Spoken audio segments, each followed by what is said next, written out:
All right. My name is Arthur Grant. I'm the People's National Party candidate for the Ensom City Division, Central St. Catherine.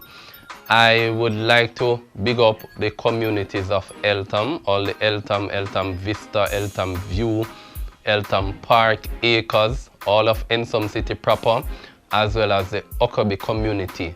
Of course, I would like to make special mention of Bachton, all of Ensom City proper, including Ensom Acres Trust, that is Riverside Park, and all the communities that make up the Ensom City Division.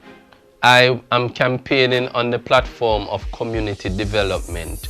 I am well aware that the majority of the citizens in the Ensom City Division pay their property taxes. The compliance rate is very high.